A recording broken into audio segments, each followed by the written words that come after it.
Alors, alors, merci d'avoir accepté notre invitation. Alors, cette première question, vous, en tant qu'enseignant, en même temps, directeur d'école, que pouvez-vous dire aujourd'hui de l'impact de la crise sanitaire liée au Covid-19 sur le système éducatif guinéen?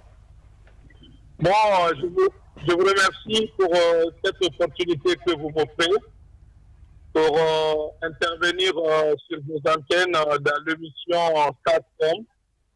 Il faut retenir que cette pandémie a paralysé beaucoup de choses dans notre pays à travers le monde.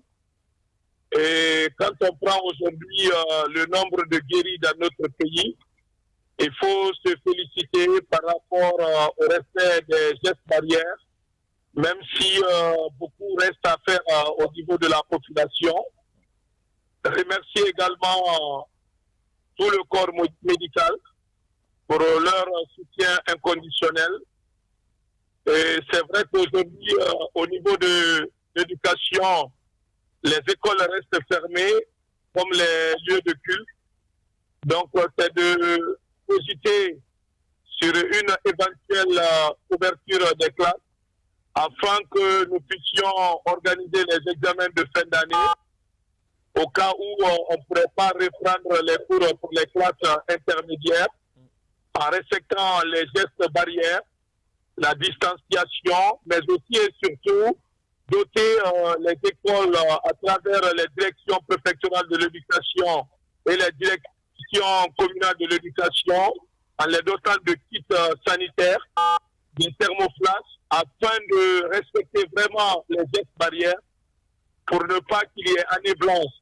Parce que je suis beaucoup d'hommes politiques qui parlent d'une année blanche, mais c'est de ne pas connaître la législation scolaire.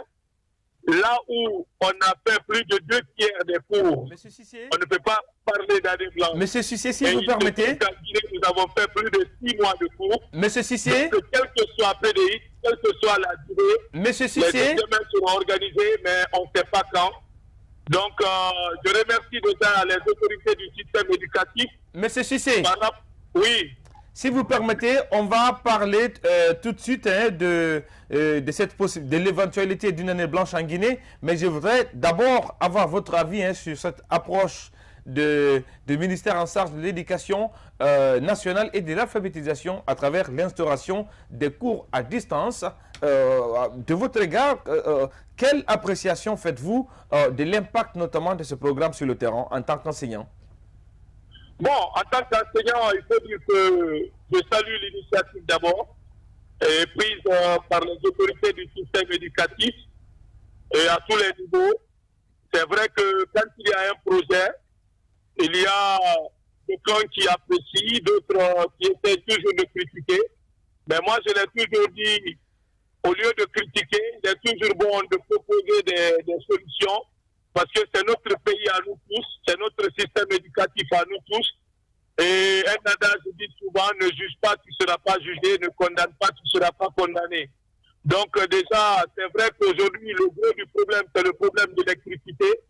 C'est vrai que EDG ne nous accompagne pas dans cette politique, parce qu'il y a beaucoup de coupures, mais heureusement que le département avait prévu déjà une plateforme. Et avec MTN également, on aide aujourd'hui et Orange aussi les élèves à se connecter à moindre coût pour les permettre vraiment de suivre ces cours-là à travers les téléphones. Donc aujourd'hui, c'est vrai qu'à travers aussi la radio, on peut s'informer, on peut suivre ces cours à distance, chose qui est déjà salutaire pour le bonheur de nos enfants, pour le bonheur de nos candidats.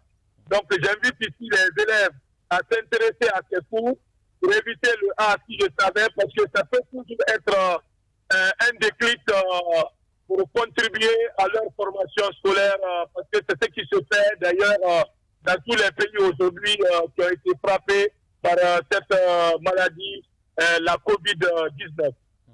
Alors, Monsieur Cissé, certes que vous, hein, vous êtes l'un des rares enseignants à se satisfaire notamment de ce programme, parce qu'il faut le dire qu'il y a beaucoup d'observateurs du système éducatif guinéen qui estiment que c'était plutôt une sorte de fuite en avant au regard des défaillances enregistrées au niveau notamment de ces cours à distance, parce que vous parlez de connexion, vous parlez de radio, vous parlez d'accès en application, mais est-ce que vous ne pensez pas que ce n'est pas toute la population guinéenne ou tous les élèves qui peuvent bénéficier de ces cours?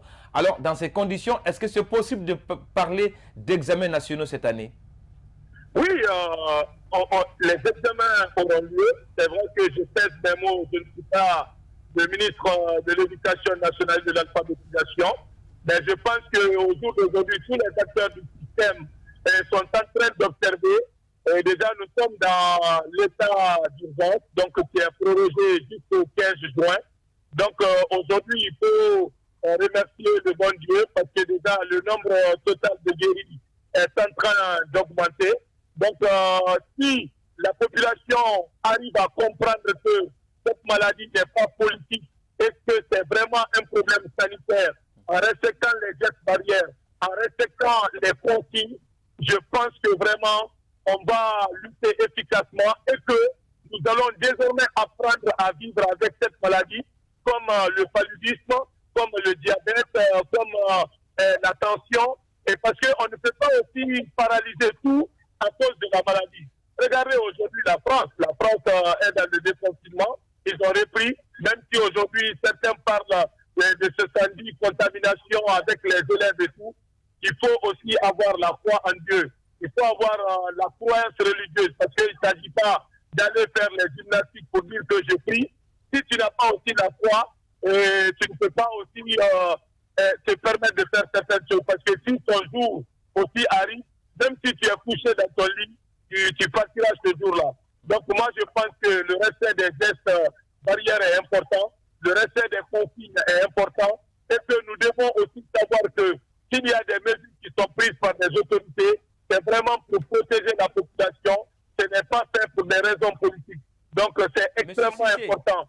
C'est le lieu pour moi d'inviter ici les acteurs aussi du système éducatif à continuer à réfléchir davantage, comme ils l'ont déjà fait au niveau des structures concentrées et déconcentrées, pour une reprise éventuelle des cours. Monsieur Cissé, alors, si alors on se mettait dans l'hypothèse d'une possibilité d'organisation des examens nationaux, parce que c'est votre position, alors quelle va être la formule? Parce que vous parlez de distanciation, vous parlez de mesures barrières.